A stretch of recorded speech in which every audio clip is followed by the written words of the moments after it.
બોલાવજો કેશવાનંદજી. Okay. નમો વિતરાગાય. નમો વિતરાગાય. નમો અરિહંતાણમ. નમો અરિહંતારમ. નમો સિદ્ધાણમ. નમો સિદ્ધારમ. નમો આયરિયાણમ. નમો આયરિયારમ. નમો વજ્જાયાણમ.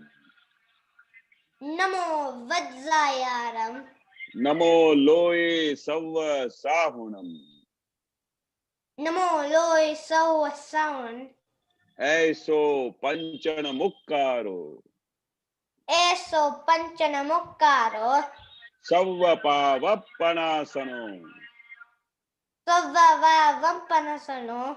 મંગલાણમ ચ સવ્વેસિમ. મંગલાલમ ચ સવ્વેસિમ. પરમમ હવૈ મંગલમ. પદ્વમ હવૈ મંગલમ. ઓમ નમો ભગવતે વાસુદેવાય. ઓમ નમો ભગવતી વાસુદેવાય. ઓમ નમઃ શિવાય. ઓમ નમઃ શિવાય. જય સચ્ચિદાનંદ. જય સચ્ચિદાનંદ. જય જય સચ્ચિદાનંદ. સચ્ચિદાનંદ કેશવ દાદા. જય સચ્ચિદાનંદ જય દીપક કાકા. જય જય Sachchidanand. Sachchidanand. Thank you for coming.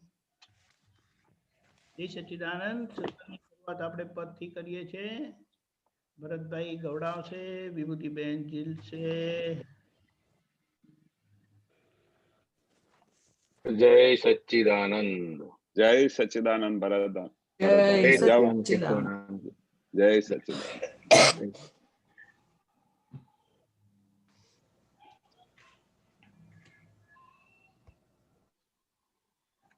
જય સચ્ચિદાનંદ.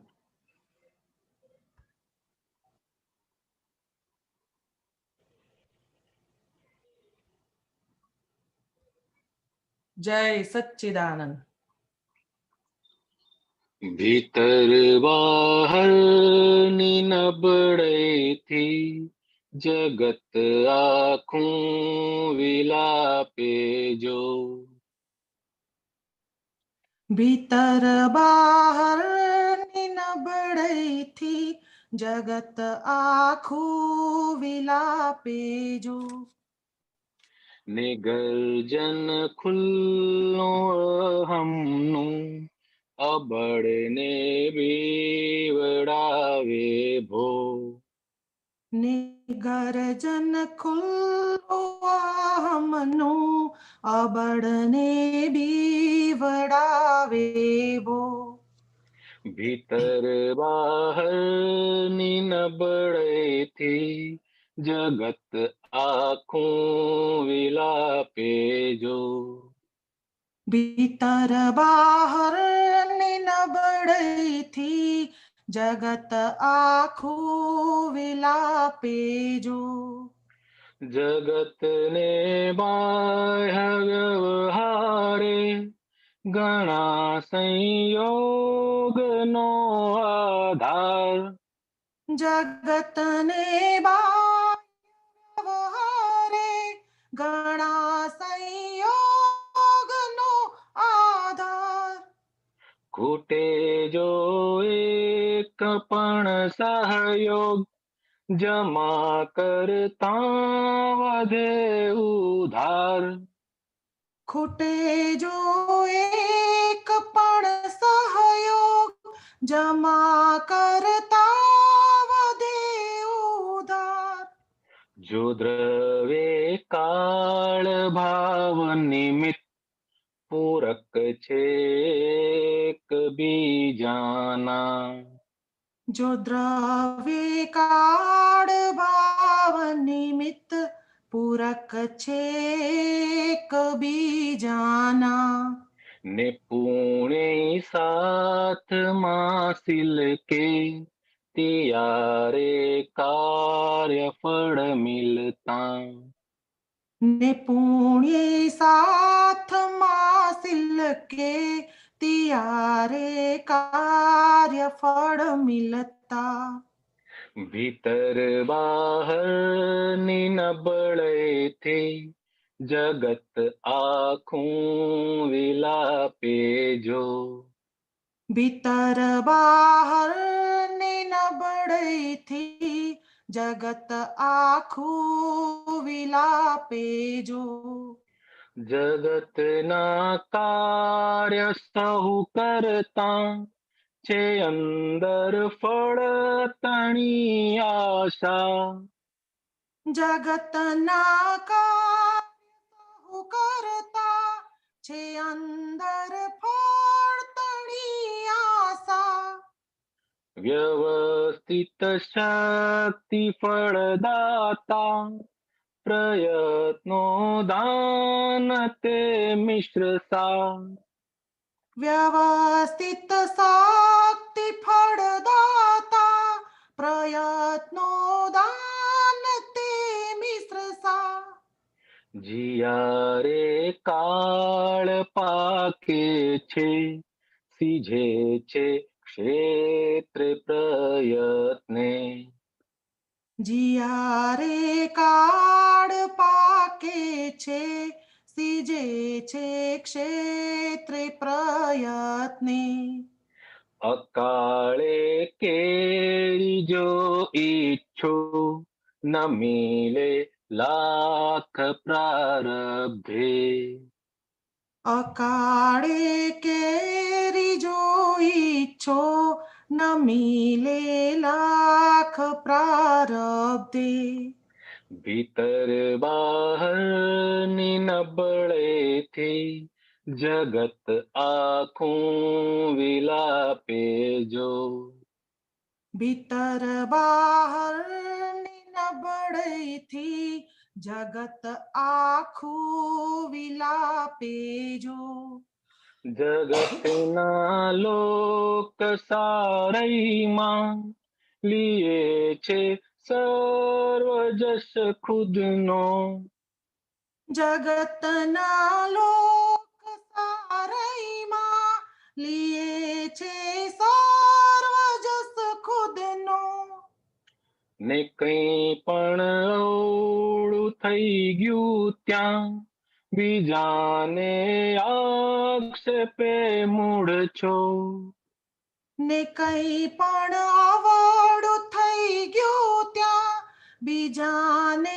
आक्षेपे मूढ़ छो કસાયો મહિલા કરડે છે જગત છે આયના જેવું कसायो महिला करड़े छे जगत छे आयना जेवू છે તારી જેવી પ્રકૃતિ પ્રતિબિંબ પોતે જોઈ લેવું छे तारी जेवी प्रकृति प्रतिबिंब पोते जोई लेवू ભીતર બહારની નબળેથી જગત આખું વિલાપે જો भीतर बाहर ने नबड़ई थी जगत आखू विलापे जो તપાસો વિશ્વના હિસાબ તે પહેલા જોઈ લે અપના तपासो विश्वना हिसाब ते पहला जोई ले अपना ભીતર લશ્કર છે માયાનું બહિર્મુખ વૃત્તિ છે મૂળતા भीतर लश्कर छे मायानु बहिर्मुख वृत्ति छे मूढ़ता વિકલ્પે સર્વે ફાઇલો જ્યાં સુધી બૂમ પાડે છે विकल्पी सर्वे फाइलो જ્યાં સુધી બૂમ પાડે છે તે સઘળીના સમાધાને ત્યાં સુધી બુદ્ધિ દ્વંદ્વે છે તે સઘળીના સમાધાને ત્યાં સુધી બુદ્ધિ દ્વંદ્વે છે ભીતર બહારની નબળાઈથી જગત આખું વિલાપે જો ભીતર બહારની નબળાઈથી જગત આખું વિલાપે જો ન ભોગવવાદીએ બંગલા મળેલું પુણ્ય પ્રારબ્ધે ન ભોગવવાદીએ બંગલા મળેલું પુણ્ય પ્રારબ્ધે બુદ્ધિથી બનતા સેન્સિટિવ ખડે સંસાર સંબંધે બુદ્ધિથી બનતા સેન્સિટિવ ખડે સંસાર સંબંધે ફકત નિર્દ્વંદ્વ છે આત્મા અસંયોગી છે શુદ્ધ સ્વરૂપ ફકત નિર્દ્વંદ્વ છે આત્મા અસંયોગી છે શુદ્ધ સ્વરૂપ મળે જો જ્ઞાનીનો સંયોગ દશા થઈ જાશે અંતર્મુખ મળે જો જ્ઞાનીનો સંયોગ દશા થઈ જાશે અંતર્મુખ ભીતર બહારની નબળાઈથી જગત આખું વિલાપે જો ભીતર બહારની નબળાઈથી જગત આખું વિલાપે જો પરમ રસ શાંત સુધારસ જમે છે આત્મજ્ઞાનીને પરમ રસ શાંત સુધારસ જમે છે આત્મજ્ઞાનીને સ્વસંકલ્પે શુદ્ધાત્મા છું તે લક્ષ મોક્ષગામી છે સ્વસંકલ્પે શુદ્ધાત્મા છું તે લક્ષ જ મોક્ષગામી છે તે લક્ષ જ મોક્ષગામી છે તે લક્ષ જ મોક્ષગામી છે તે લક્ષ જ મોક્ષગામી છે તે લક્ષ જ મોક્ષગામી છે ભીતર બહારની નબળાઈથી જગત આખું વિલાપે જો ભીતર બહારની નબળાઈથી જગત આખું વિલાપે જો ને ગર્જન ખુલ્લો અહમનું અબળને બેવડાવે ભોં ને ગર્જન ખુલ્લાહમનું અબળને બીવડાવે બો દાદા ભગવાનના અસીમ જય જયકાર હો દાદા ભગવાનના અસીમ જય જયકાર હો દાદા ભગવાનના અસીમ જય જયકાર હો દાદા ભગવાનના અસીમ જય जयकार हो असीम जय जयकार हो असीम जय जय जयकार जयकार हो हो जय सच्चिदानंद જય जय સચ્ચિદાનંદ. જય જય સચ્ચિદાનંદ.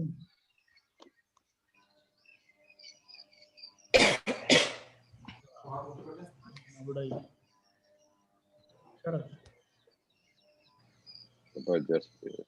આખા પદમાં આખું વિજ્ઞાન આવી જાય છે. કરેક્ટ.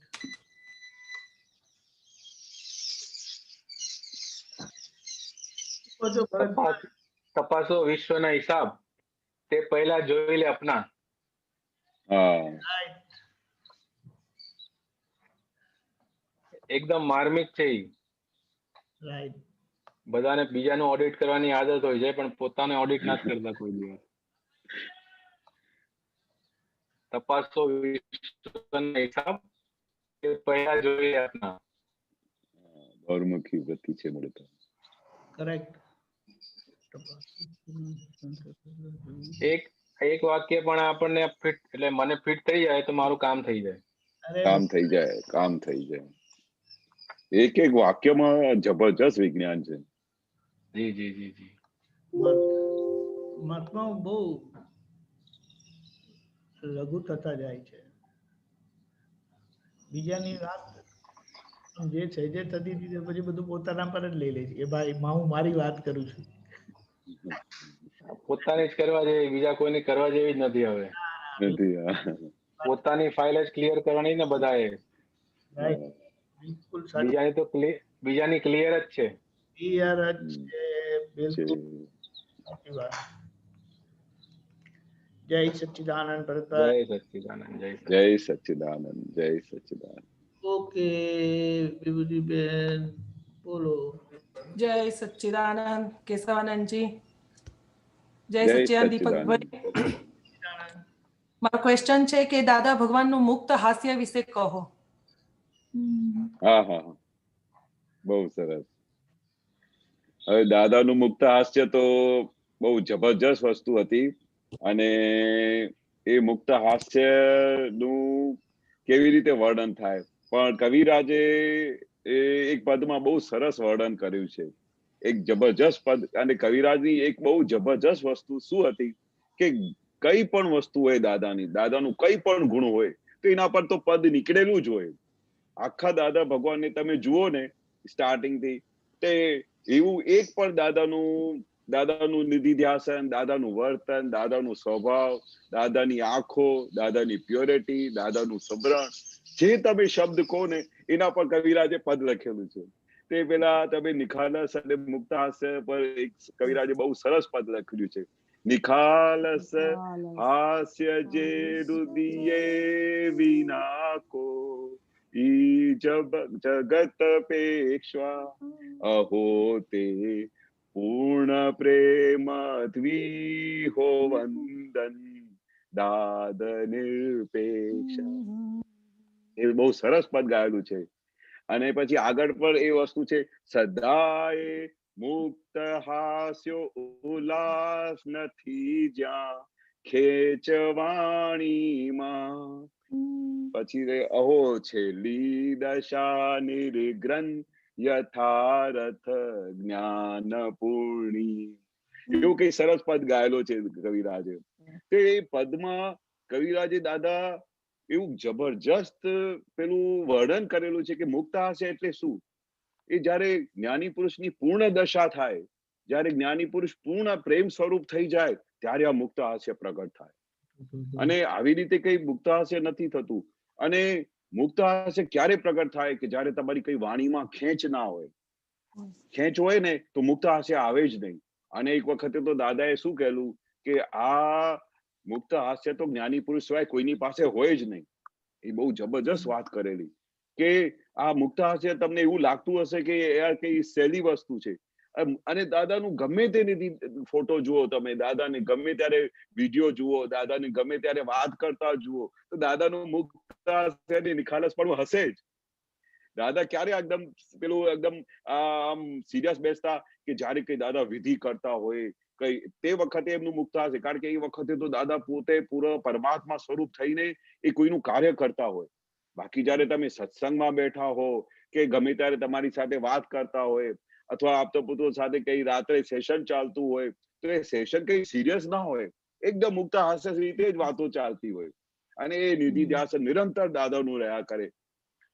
પણ આ નિધિ આ મુક્ત હાસ્ય, હા બરોબર, સદાય મુક્ત હાસ્ય ઉલ્લાસ નથી ત્યાં ખેંચ વાણીમાં, તે પ્રેમ પૂર્ણત્વી હો વંદ દાદા નિરપેક્ષા. દાદાને કોઈ અપેક્ષા ના હોય.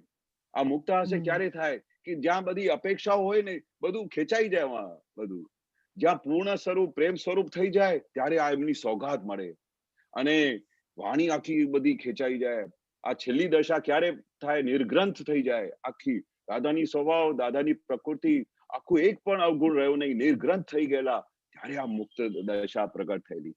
અને ત્યારે દાદાએ કહેલું ને કે આ જ્ઞાની પુરુષ સિવાય આ મુક્ત હાસ્ય હોય નહીં, કારણ કે બહુ ઈઝી વસ્તુ નથી.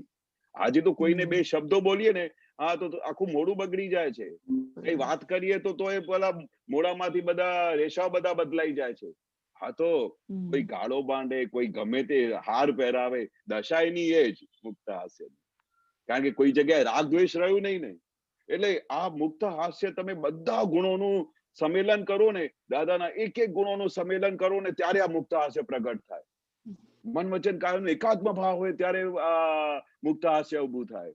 અને એક વખતે તો આ મુક્ત હાસ્ય પછી શું પરિણામ કરે છે એનું હું તમને એક દાખલો આપું કે જયારે પહેલી વખત પ્રથમ મુલાકાત, પ્રથમ પરિચય જે કવિરાજે પદ ગાયું છે તે એમાં પ્રથમ મુલાકાતની હું વર્ણન કરું છું કે જે વસ્તુ મને અનુભવ થયું એનું જ વર્ણન કરી શકું, બાકી બીજાને દરેકને અલગ અલગ રીતે અનુભવ થયું હોય. તો મારી પહેલી મુલાકાતનું વર્ણન કરું છું કે મુક્ત હાસ્ય શું કરેલું.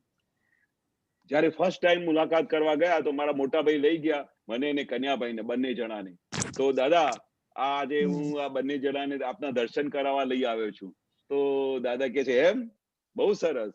તો દાદાએ બે જ વાક્ય બોલ્યા અને તે વખતે દાદા એકદમ ગુલાબનો હાર પહેરીને બેઠા હતા. એકદમ જે દાદા ફ્રેશ થઈને બેઠા હોય, 10-11 વાગ્યાનું ટાઈમ હોય અને કોઈ ને કોઈ મહાત્મા સૌથી પહેલા આવીને દાદાને હાર ચડાવી દે તો એ દાદાની પછી પ્રસાદી એમની પાસે રહે, પછી દાદા કઈ એમનું નિમિત્ત હોય એને પહેરાવી દે. તો એ ગુલાબનો એકદમ સરસ હાર પહેરીને બેઠા હતા દાદા. અને અમે 3 જણા એન્ટર થયા રૂમમાં. તે વખતે 4-5 જણા દાદા પાસે બેઠા હતા. અને પછી દાદા મોટાભાઈ ઇન્ટ્રોડ્યુસ કરાયું કે આ 2 જણા દર્શન કરવા આવ્યા છે. તો દાદા મારી આંખોમાં જોઈને કે છે એમ. તો પછી કહ્યું કે તારા મોટા ભાઈ તો ફસાઈ ગયા છે. એ પેલું વાક્ય બોલ્યા. અને પછી તું પણ અહીંયા ફસાઈ જઈશ. મેં કહ્યું દાદા આ મારા મોટા ભાઈ ફસાઈ ગયા છે તો આ ફસવાની જગ્યા બહુ સારી છે. પછી દાદાએ બીજી વાક્ય બોલ્યા કે દાદાએ કહ્યું કે આ કેવો પાકો બિઝનેસમેન છે, માટલું લે તો ઠોકી ઠોકીને લે છે. પછી દાદાએ ફૂલ મુક્ત હાસ્ય આપ્યું. એ દાદાની સ્ટાઇલ હતી. અને એ વાક્ય બોલતાની સાથે દાદાને ખૂબ આનંદ આવ્યો આ વાક્ય બોલતાની સાથે. અને જે વખતે દાદાએ મુક્ત હાસ્ય આપ્યું, ફૂલ હાસ્ય આપ્યું, એ ફોટો જે છે ને એ વખતે આંખોમાં આવી ગયું. તે આ દિવસ સુધી હું શું કહું છું કે મરણ ઘડી સુધી પણ એ મુક્ત હાસ્યનું ફોટો મારું આંખોમાંથી બહાર ઉજ્જવલ થતું નથી.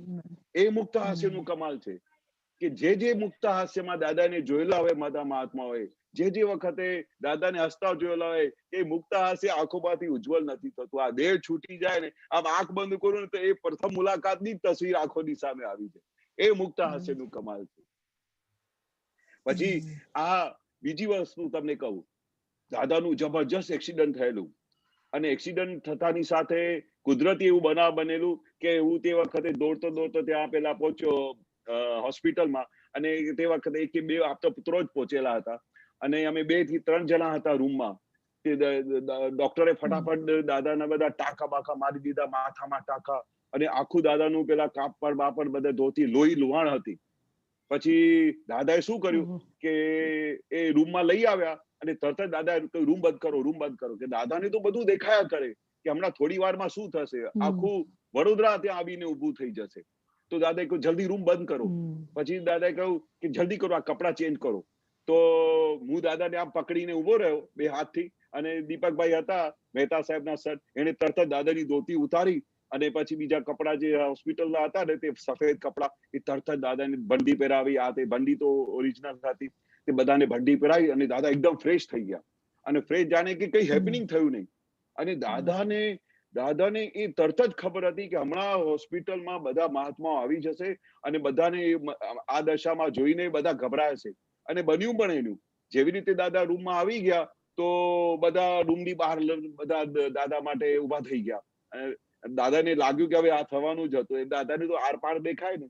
અને પછી તરત જ દાદાને ચારે બાજુથી તકિયા મૂકીને આમ ટેકો મારીને દાદાને બેસાડ્યા પછી અમે. અને પછી દરવાજો તો દાદા ખોલી દે. હવે પછી દાદાનું તે વખતે જે લોકોને વાગ્યું હતું તે રૂમમાંથી બરાડાના અવાજો આવી રહ્યા હતા. આમ જયારે શરીર દુખે ને, બહુ દુખે છે, બહુ દુખે છે, આમ ડોક્ટર સાહેબ શું કરું, આવું જ અવાજો આવતા હતા. કારણ કે 4 જણાને બધું વાગ્યું હતું તે જે ગાડીમાં હતા. ડ્રાઈવર તો ઓન ધ સ્પોટ જતા રહ્યા. એવું જબરજસ્ત એક્સિડન્ટ થયેલું કે એનું વર્ણન થાય નહીં. તો તે વખતે દાદા બેઠા અને તરત જ જેવી રીતે બારણું ખોલ્યું તો દાદાનું એ જ મુક્ત હાસ્યથી બધાને દર્શન કરવાનું શરૂ કર્યું. એને જીભ પર ટાંકા આવ્યા છે, માથા પર ટાંકા આવ્યા છે. અને હું દાદાને જોઈને આમ હેરાન થતો હતો કે કેટલું બધું છૂટાપણું, કેટલી બધી અંદર છૂટાપણું હોય. ત્યારે ખબર પડી આ મુક્ત હાસ્ય ક્યારે આવે. એટલે મેં નહીં કહ્યું કે દાદાના તમે જેટલા ગુણ તમે તમારા માઇન્ડમાં આવતા હોય અને વર્ણન કરો ને, એનું સમેર કરો ત્યારે આ મુક્ત હાસ્ય આવે. આટલું બધું શરીરથી છૂટાપણું હતું. અને આ જેવી રીતે દાદા કહેતા હતા, ઘણી વખતે જયારે દાદાને જ્ઞાન થયું હતું ને, તો દાદાનું મોઢામાંથી જે વર્ષ પૂરું થાય ને તો એવું કહેતા હતા કે 27 વર્ષથી 1 સેકન્ડે એમ પટેલમાં આવ્યો નથી. એવું દાદા બોલે ને ત્યારે લાગે કે 1 સેકન્ડ પણ શરીરમાં આવ્યા નથી. એટલે કેટલું છૂટાપણું હોય. આવું છૂટાપણું હોય તો જ મુક્ત હશે નહીં. હવે આખા શરીરમાં વાગેલું છે, જીભ પર વાગેલું છે, ટાંકા લાગેલા હોય. તમે ઇમેજિન કરો આખા શરીરમાંથી લોહી નીકળી ગયું હોય અને દાદાની ઉંમર પ્રમાણે તો વીકનેસ થાય ને બોડીમાં. બોડી તો નેચરલ છે, ગમે તેવા છૂટાપણા રહે તો બોડી તો ઇફેક્ટિવ છે, એને 12 વાગે તો અસર થાય. પણ એ વખતે એ દાદાએ જે એક મહાત્માને મુક્ત હાસ્ય આપેલું કે મને કશું થયું નથી, કશું થયું નથી, હું કાલે સવારે અમે ત્યાં પહોંચી જઈશું, ખેતસીભાઈ પેલા રસિકભાઈના ઘરે પહોંચી જઈશું અને તમે ચિંતા ના કરશો, કશું થયું નથી. અને દાદાને એવું મુક્ત હાસ્ય આપ્યું કે બધા મહાત્માઓને ખબર, કોન્ફિડન્સ થઈ ગયું કે દાદાને કશું થયું નથી. કપડા બપડા બદલી કાઢેલા, ટાંકા તો જીભ ઉપર દેખાય નહીં, માથાના ટાંકા કોઈને દેખાય નહીં. પણ હા, મોઢું થોડું કાળું થઈ ગયું હતું, કારણ કે વાગે ને તો પછી એની અસરમાં ધીરે ધીરે કાળું થતું જતું, કે આખું મોઢું પછી ધીરે ધીરે કાળું થઈ ગયેલું. અને એના પછી જે દાદા એક એકને મુક્ત હાસ્ય આપ્યું તે કોઈને પણ આમ ગભરામણ ના થાય કે દાદાને શું થઈ ગયું છે. એ દાદા આટલું બધું મહાત્માઓની કાળજી કરતા હતા કે એમને અમે જોઈને પછી એવું ઘાત ના લાગે, બધા રડવા ના લાગે. એ મુક્ત હાસ્ય એવું હતું કે છૂટાપણું હોય તો જ એમને આ મુક્ત હાસ્ય પ્રગટ. એ તો મેં આંખોની સામે આ જે વસ્તુ મારી આંખોની સામે જોયેલી છે એ હું તમને વર્ણન કરું છું કે આવા ટાઈમે આમ તો નોર્મલી દાદાની ગમે તે તસવીરો જો ગમે ત્યારે મળો તો દાદાનું મુક્ત હાસ્ય દેખાય, પણ આવા પણ સંજોગમાં મુક્ત હાસ્ય ગયું નહીં એ આખી વર્લ્ડની અજાયબી કહેવાય, મોટી અજાયબી કહેવાય. બાકી તો શરીરમાં દુખે ને તો બધું રડ્યા સિવાય કોઈ વાત જ ના નીકળે. એવું એ વર્ણન બીજું હતું. પછી એક ત્રીજું એક વર્ણન બતાવું મુક્ત હાસ્યનું, એ તો ગજબનું છે. એ કવિરાજ ગજબનું છે આ ફોટો જુઓ. હા, મેં તે વખતે દાદાના બહુ ફોટા પાડેલા હતા અને કેમેરા તો મારી જોડે રહેતી જ હતી. પણ એ આવી દશામાં પણ હું ઇમેજિન કરું કે ભાઈ જયારે અમને જરાક જ વાગે છે તો અમારું મોઢું બધું બંધ થઈ જાય છે, પણ કન્ટિન્યુઅસ જેટલા દિવસ સુધી દાદાની રિકવરી નહોતી થઈ પણ દાદાને મેં આ મુક્ત હાસ્યનું બંધ ના જોયું, ફૂલ હાસ્ય. કોઈને ખબર જ નહીં પડવા દીધેલી કે અંદર શું પીડા ચાલતી હશે જયારે વાગ્યું હોય. અને તમે એ કાળનું તો ફોટો જુઓ ને તો તમને એવું લાગે કે કઈ રીતે આ બધા બચી આવ્યા હશે. એ ઇમેજિનેશનની વસ્તુ હતી. આ દેવી દેવતાઓનું બધું કઈ રક્ષણ હશે કે દાદાનું એક હિસાબ પૂરું કરવાનું હશે. જે ડ્રાઈવર ઓન ધ સ્પોટ મરી જાય તો એ એક્સિડન્ટ કેવું હોય. હવે આ જે વસ્તુ ગમે ત્યારે આખો, અને આ પછી બીજું મિરેકલ, આ ભગવાનનું મિરેકલ જુઓ કે જયારે આખું મોડું કાળું થઈ ગયું તે ફ્રેક્શન ઓફ ડેઝમાં, દિવસો જેવી રીતે પસાર થતા ગયા દાદાની નવી સ્કિન આપતી ગઈ. અને એવું ટાઈમ આવી ગયું કે દાદાને તમને જયારે એવી નવી ફ્રેશ સ્કિન આવી ગઈ, ચમકતી સ્ક્રીન, કે તમને એવું લાગે જ નહીં કે દાદાને આવું વાગેલું, આવું એક્સિડન્ટ થયેલું. આ જ્ઞાની પુરુષનું વર્ણન થાય એવું છે નહીં. અને એ વર્ણન કરું છું તો મને લાગે છે કે આ કેવી વસ્તુ હશે ભગવાનની, જે અમે એમને નિહાળ્યા, અમે હાજરીમાં જોયેલા. આ કાર્ડનું ફોટો તો જુઓ સાહેબ, કે એ ઇમેજિનેશન નથી થતું કે કેવી રીતે દાદાને બહાર કાઢ્યા હશે, કેવી રીતે એક જણાને મહાત્માઓને જે જોડે હતા એમને બહાર કાઢ્યા હશે. પણ એ અમારા બધા મહાત્માઓ માટે જાણે કે દાદા અમારી પાસે નવું જીવન લઈને આવ્યા અને આખા જગત માટે બહુ મોટો ઉપકાર કર્યો. અને આ દેવી દેવતાઓનું બહુ જબરજસ્ત રક્ષણ હતું જ્ઞાની પુરુષનું, કે એમને આવી રીતે આવી દશામાંથી અમારા માટે ખાસ લઈને આવેલા દાદા ભગવાન. પછી આ એક્સિડન્ટનો બનાવમાં અમે કન્ટિન્યુઅસ દાદા અને ભગવાનની સાથે હું 6 મહિના કન્ટિન્યુઅસ હતો, અને 6 મહિના સુધી કન્ટિન્યુઅસ મેં દાદાને એક સેકન્ડ માટે કે એક દિવસ માટે એવું નહીં સાંભળ્યું કે અહીંયા દુખે છે. અમે પેલા જીભ પર દુખે છે, હવે કેવી રીતે ખાતા હશે, કારણ કે જીભ ઉપર ટાંકા હોય, જખમ વાગેલા હોય તો ઘણા બધા ટાંકા જીભ પર હતા, અને ખાતી વખતે કઈ પણ ખાય તો જીભ બળ્યા કરે, પણ કોઈ દિવસે એવું દાદાએ વર્ણન નહીં કરેલું કે અમને ખાતી વખતે આમ દુખે છે કે માથામાં દુખે છે કે શરીરમાં. એ જ્ઞાની પુરુષની અજાયબી અમે જોયેલી, અજાયબી. અને એવા આખા સંજોગોમાં દાદાનું મુક્ત હાસ્ય ક્યારે પણ ઉજ્જવલ થયેલું નહીં, ક્યારે પણ ઉજ્જવલ થયું નહીં. રોજે પૂછતા કે ભાઈ તમને કેવું લાગે છે, હવે સ્કિન બરોબર થઈ ગઈ છે, દાદાની નવી સ્કિન આવી ગઈ છે, કે હા દાદા બહુ સરસ થઈ ગયા, દાદા ફ્રેશ થઈ ગયા, દાદા જવાન થઈ ગયા. એવી રીતે આખું પરિવર્તન થતું ગયું, પરિવર્તન, અને દાદાની નવી જ સ્કિન આવી ગઈ. આવા અજાયબી જ્ઞાની પુરુષ, એનું વર્ણન થાય નહીં. પછી એક ત્રીજી વસ્તુ તમને બતાવું કે આ જે કવિરાજે લખ્યું છે ને, એ તો રિસર્ચનું હેપનિંગ બનેલું. એ લખ્યું છે સદાય મુક્ત હાસો ઉલ્લાસ નથી જ્યાં ખેંચવાણી. હવે જે વાણી હોય ને, વાણી એ આખી કેવી રીતે ખેંચાઈ જાય છે, એવી રીતે એનું એક અનુભવનો દાખલો આપું તમને. એક મુંબઈના મહાત્મા હતા, બહુ જબરજસ્ત મહાત્મા હતા. હું કોલેજમાં ભણતો હતો, અને કોલેજમાં અને સાંતાક્રુઝમાં બાજુમાં જ મારી હોસ્ટેલ હતી, અને એ પણ બહુ રેગ્યુલર હતા. અને અમારે રોજે છે ને દાદા પાસે સવારના પોળમાં સાંતાક્રુઝ જવાનું, અને દાદાનું બધું થોડી સેવા બેવા કરીને અને પાછી કોલેજ જવાનું. તો એ ટાઈમ એવો સરસ હતો કે અમે 2 જ જણા, અને એ 2 જણાને જ અલાવ હતો, નહીં તો ત્યાં કોઈને અલાવ નહીં હતું. સવારે સાંતાક્રુઝમાં કોઈને અલાવ નહોતા કરતા મળવા માટે. પણ જેના પર દાદાનું કઈ હોય, કઈ ઋણાનું બંધ કે કોઈ હિસાબ હોય, તો દાદા પછી કનુ દાદા પાસેથી પણ એ 2 ને તમે ના પાડશો, આવા દો એમને, બાકી બીજા કોઈને અલાઉડ નહોતું.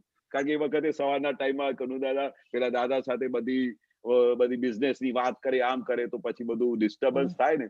પણ પછી મને દાદા કે જા નીચેથી તું જઈને ચા લઈ આય. તો હવે તે વખતે શું કનુ દાદા ને કે તો હવે તો તે વખતે કુદરતી કોઈ સેવાદાર મળી ગયો, તો દાદા એમને ના પાડેલી. કારણ કે નીચે તો જાય નહીં, પછી લેડીઝ ને વારે ઘડી ઉપર આવવું પડે ને, તો એ પણ દાદા સાચવે. તો મને કે જા, કારણ કે 3rd ફ્લોર પર દાદા રહેતા, 2nd ફ્લોર પર આખા બધા ઘર હતા, અને ત્યાં લેડીઝ બધું રસોડું ત્યાં હતું. પછી હું દોડીને જઉં અને ત્યાંથી ચા લઈ આવતો. અમારે 2 જણાને અલાઉડ હતું. તો એ 2 મહાત્માનું અમારે બહુ રોજે સવારે આવીને બેસવાનું દાદા સાથે, દાદાની વાતો કરવાની, અને દાદાની જે સેવા મળે એ કરવાની. તો એવા જ ટાઈમમાં એ અમારી સાથે બહુ રહેતા, અને એની સાથે બહુ આત્મીયતા થઈ ગઈ અમારે. અને એટલી આત્મીયતા કે એ અંદરની દરેક વસ્તુનું વર્ણન કરે અમારી સાથે. અને એમને શું પરિણતિ થાય, અને એની તો દાદાની ઉપર એવી કઈ કૃપા થઈ ગઈ કે એને લખવાનું બહુ શરૂ કર્યું, અને એને બોલવાનું બહુ મન થયા કરે. એટલું બોલ્યા વગર મન થાય કે બંધ જ ના થાય. એમને અંદર ખાને એવું દાદા માટે વર્ણન કરવાની બહુ અંદરથી આમ ઉભરકા આવ્યા કરે, એવું હતું એમને. તો 1-2 વખત એવો ફંક્શન બન્યો કે જે વખતે દાદા મોટા ફંક્શનમાં બધા લોકો વાત કરે દાદા માટે, દાદાનું વર્ણન કરે. ત્યારે ગુરુ પૂર્ણિમા હોય, જન્મ જયંતિ હોય, તો ત્યારે સ્ટેજ પર બેસીએ ને, તો બધા દાદાનું વર્ણન કરે આખું. તો એમને અહીંયા થયા કરે કે હું બોલું દાદાને. તો એક દિવસ દાદાને શું કહ્યું, આવું કઈ સત્સંગનું હોલ બહુ ભરાયેલું હતું, કે એને થયું કે હું દાદાની સાથે દાદા માટે કઈ બોલું. અંદરથી બહુ ભરકા થયા કરે. તો દાદા કોઈને ના પાડે કે, તો દાદા એને કહ્યું કે દાદા મારે બોલવું છે દાદા માટે. તો દાદા કે હા જા બોલ જઈ દે તું. તો એ સ્ટેજ પર આવીને ઉભા રહ્યા, અને હાથમાં માઇક લીધું. તે હાથમાં માઇક લીધું તો માઇક ત્યાં હાથમાં જ રહી ગયું. શું થયું, એ માઇક જે લઈને ઉભા થઈ ગયા, તેમાંથી એક શબ્દ ના બોલાય, એક શબ્દ ના. આમ સ્ટેજ પર આમ માઇક લઈને ઉભા જ રહી ગયા, અને બધા લોકો ત્યાં બધા લોકો ત્યાં રાહ જુએ કે હમણાં બોલશે. હવે થોડી વાર પહેલા એને ઉભરકો થઈ રહ્યો હતો, તે આખી વાણી ખેંચાઈ ગઈ. શું થયું? આખી વાણી જ ખેંચાઈ ગઈ અને બોલાય જ નહીં, એક શબ્દ ના બોલાય. પછી ખાસો ટાઈમ થયો, દાદા બધું આ જોતા હતા, બધું જાણે કે દાદાએ એના ગળાને પકડી રાખ્યું એવું લાગ્યું અમને. તો પછી થોડી વાર પછી દાદાએ કહ્યું, બોલો ઠાકોરભાઈ બોલો. તો પછી જયારે દાદા એવું બોલ્યા, ત્યાર પછી જે દાદાની વાણી એનાથી વાણી બોલવાની શરૂ થઈ, તે પછી એને ખબર પડી કે આ શું થયું આટલી વારમાં. થોડી વાર પહેલા મારી આખી વાણી ખેંચાઈ ગઈ. એને પછી આખું વર્ણન કર્યું બહાર આવીને. કઈ અમારી સાથે ઘરે આવીને રહેતા ને, તો એને આખું વર્ણન કર્યું કે કેશવભાઈ, આજે આખી મારી વાણી ખેંચાઈ ગઈ. મેં કહ્યું, આ કવિરાજે જે પદમાં લખ્યું છે ને, કે વાણી ખેંચાઈ શું જાય છે, એ આખું અનુભવ થયું અમને. કે એને કહ્યું કે એને બધું આવીને વર્ણન કર્યું કે મને એવું લાગતું હતું કે જાણે હું બોલું છું. અને એ અહંકારથી બોલે ને, તે અહંકાર જ્યાં સુધી જાય નહીં. પછી મને રિયલાઇઝ થયું, હા દાદા દરેક વખતે કોઈ પણ નવો વ્યક્તિ આવે તો પેલું ઇન્ટ્રોડક્શન કેવી રીતે આપતા હતા? તમને શું લાગે છે આ તમારી સાથે કોણ બોલે છે? તો બધા લોકોને જે નવા હોય, કોઈને કશું સમજાય જ નહીં. તો બધા શું કે તો દાદા ભગવાન બોલે છે. તો દાદા કે આ ટેપ રેકોર્ડર 2000 નું બોલે અને દાદા ભગવાન 3000 ના બોલે, આટલી જ વેલ્યુ કરી? દાદા ભગવાન 3000 વાળા, એ તો ટેપ રેકોર્ડર બોલે છે. હવે આ દાદાજી વાત કરેલી ને કે આખું જીવન આ 1000 વખત દાદા એક્સપ્લેન કર્યું છે કે આ ટેપ રેકોર્ડર બોલે છે. એટલે ટેપ રેકોર્ડર રીતે જ ચાલતું હતું આખી વાણી દાદાની. કોઈ દિવસે વાણીનું માલકીપણું નહોતું. અને જયારે માલકીપણું ના હોય ને, ત્યારે વાણી આ બધી ખેંચાય નહીં અને પછી છૂટાપણું રહે, અને ત્યાર પછી આખું મુક્ત હાસ્ય ઊભું થાય છે. તે આ દાદા ભગવાનને મુક્ત હાસ્ય આટલા બધા ગુણોને લીધે, આટલી બધી અંદરની પરિણીતિ લીધે, આટલા બધા જુદાપણાની લીધે પ્રગટ થયેલું હતું. એટલે દાદાએ કહ્યું કે આ મુક્ત હાસ્ય કઈ સહેલી વસ્તુ નથી. આ તો આવી રીતે સોગાદ મળી જતી હોય છે. આ જ્ઞાની પુરુષને જ મળે જે 10 લાખ વર્ષે પ્રગટ થાય છે, એમને જ પ્રાપ્ત. એવા અમને દાદા ભગવાનના દર્શન થયા. અને નિરંતર તમે એક ફોટામાં જે હમણાં દીપક આનંદજીએ બધા બતાડ્યા, એક ફોટામાં તમે જુઓ તો ખરા કેવું મુક્ત હાસ્ય છે. મુક્ત હાસ્ય છે. જય સચ્ચિદાનંદ. જય સચ્ચિદાનંદ. જય સચ્ચિદાનંદ.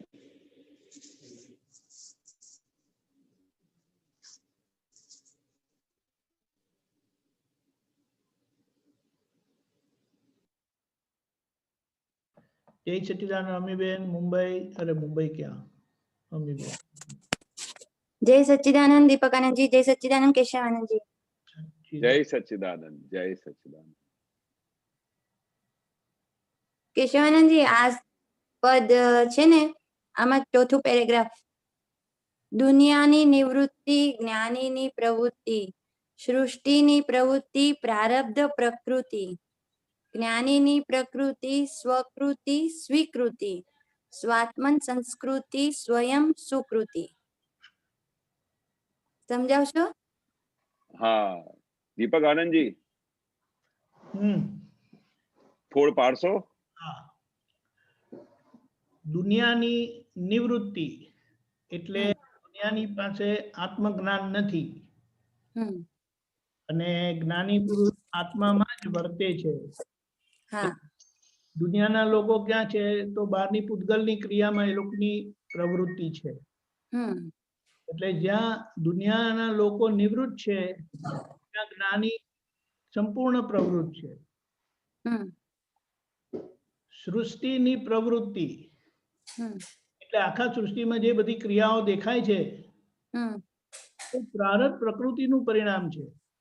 એટલે પ્રકૃતિમાં જે આગળ પૂરણ થયેલું છે તે ગલન થાય છે. એટલે એમાં કોઈનું કરવા પડવું નથી. જ્ઞાનીની પ્રકૃતિની વાત આવે કે જ્ઞાનની પ્રકૃતિ કેવી છે? સ્વકૃતિ, સ્વીકૃતિ, આત્મ સ્વરૂપે રહેલા, એટલે પોતે આત્મ સ્વરૂપે રહેતા, અને બહારની કેવી છે તે સ્વીકૃતિ, બધાને માન્ય થાય એવી.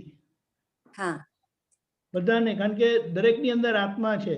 એટલે એને કે એમની પ્રકૃતિ સહજ પ્રકૃતિ, અને સહજ પ્રકૃતિ બધાની અંદર કોમન છે, પણ એ સાહજિકતા બધાની ઢંકાઈ ગયેલી છે, હા બધાની સાહજિકતા ઢંકાઈ ગયેલી છે ને ઉપર સુપર ઇમ્પોઝિશન થયેલું છે. હા એ બધાની અંદર આ કોમન છે, અંદર જે જ્ઞાનીની અંદર ખુલ્લું થયેલું છે એટલે બધાને સ્વીકાર થાય છે. બરાબર. પોઝિશન કેવું છે કે બધાનું જુદું હોય, માન્યતા અને પ્રોજેક્શન પ્રમાણે, એટલે ત્યાં ભેદ પડે. એટલે સહજ પ્રકૃતિ બધાની એક્સેપ્ટેબલ થાય. આત્મન સંસ્કૃતિ સ્વયં સુકૃતિ, એટલે આત્મા પ્રમાણે જે આખી, એટલે આત્માના ગુણો અને એ જ્યાં ખુલ્લા થાય છે એ સ્વયં બધાને સ્વીકાર થાય એવું થઈ જાય છે. એ આખી આપણને જે 5 આજ્ઞા આપેલી છે તે આખું આ કરે છે કે વ્યવહારને ચોખ્ખો કરવાનો છે ને, આ બધો વ્યવહાર ચોખ્ખો થઈ ગયું, આપણું કામ પછી થઈ ગયું. ખ્યાલ આવી ગયો? હા આવી ગયું. હા સરસ. જય સચ્ચિદાનંદ. જય સચ્ચિદાનંદ. કેશવાનંદજી. જય સચ્ચિદાનંદ. જય સચ્ચિદાનંદ. કવિરાજના પદોમાં જબરજસ્ત રહસ્ય ભરેલું છે. જે દાદા કહેતા હતા ને કે આ બધા લોકો બધા આવીને રિસર્ચ કરશે, એ હમણાં અમને કેટલા બધા શબ્દો કવિરાજનાથી ખુલ્લા નથી થતા કે એની અંદર શું ડેપ્થ પડેલી છે. એટલે અમને એમનું એક્સપ્લેનેશન કરતા બહુ ભાર લાગે કે ભાઈ આની ઊંડાણમાં જયારે રિસર્ચ કરશે, આ તો જે રીતે જેના ફોડ પડતા જાય છે. હવે દીપકજી બહુ સરસ એક્સપ્લેન કર્યું. અમને એવું લાગે કે આમાંથી કઈ પણ એક શબ્દ આપણે એક્સપ્લેન કરવાની એટલી શક્તિ નથી. એટલે અમે કહીએ કે દાદા ભગવાન જેને આ બધી સૂઝ પડી હોય આ વસ્તુની, એ સૂઝ બધા મહાત્માઓને પહોંચી જાય. બાકી આની જે ડેપ્થ છે ને, દાદા કહેતા હતા કે બધા લોકો પાછળથી આવીને રિસર્ચ કરશે કે આ કવિરાજે શું લખ્યું છે, એની અંદર શું છૂટાપણું છે, એના કેવા કેવા રહસ્યો છે, જે બધા અંદર કામ કરશે દરેક જીવ માત્ર. એ પાછળનું બધું દાદા એ બધું બહુ સરસ બધું કામ કરીને ગયા છે અને નિમિત્ત બનાવીને ગયા છે કવિરાજને. બરાબર. કેશવાનંદજી, આખા કવિરાજનું રહસ્ય ક્યાં આવે છે ખબર છે?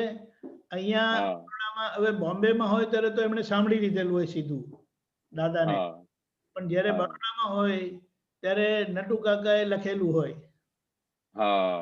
આજે જે થયું હોય તે નટુ કાકાએ લખ્યું હોય તે બીજે દિવસે થઈ જાય.